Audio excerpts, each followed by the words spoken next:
டேய் மதா, எங்கிருக்கிறாய்? 10 மணிக்கு உன்மேல் காதல் வந்தது.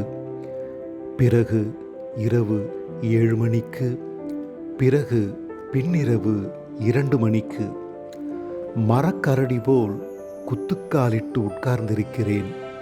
விளக்கை அணைப்பதா, போர்த்திக் கொள்வதா, ஒயின் குடிப்பதா? நீ வா, அல்லது அதிமதுரம் கமழும் உன் சட்டையை கொடு.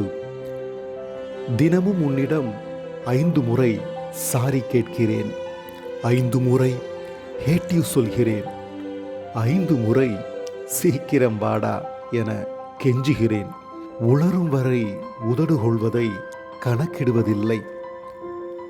நீதான் கீரை சூப் ஆர்டர் பண்ணுகிறாய், நீதான் பிளேலிஸ்டிற்கு பெட்ரூம் ரோடு என பெயரிடுகிறாய், நீதான் முன்பட்டன் போட்டு விடுகிறாய், நீதான் விரல் பிடித்து உனக்குள் கூட்டிப் போகிறாய். நான் இந்த காதலில் என்ன செய்கிறேன்?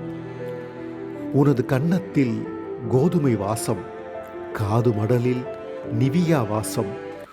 உனக்கும் தெரியாத உன் 64 வாசங்களால் நான் பெர்முடா ரோஜாவாகிறேன்.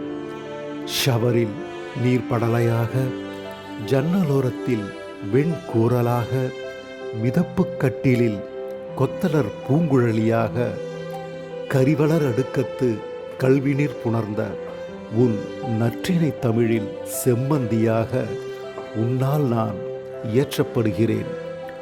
உதைபந்து போல் உன் நினைவுகள் முன்னும் பின்னும் அலைகிறது. வெண்டைக்காய் நுனி போல் மனசு வளைகிறது. டேய், ஏன் இந்த அகம் கிளைக்கும் நிலை? உன் குறிப்பறிவா, குறைவிலியா, குறும்பு நகையா, குரளி பேச்சா? உன் ஃபோனை நீ லாக் பண்ணுவதில்லை, என் ஃபோனின் லாகை நீ துப்பறிவதில்லை. வேறென்ன வேண்டும் உன்னோடு நான் கிடக்க? டேய் மதா,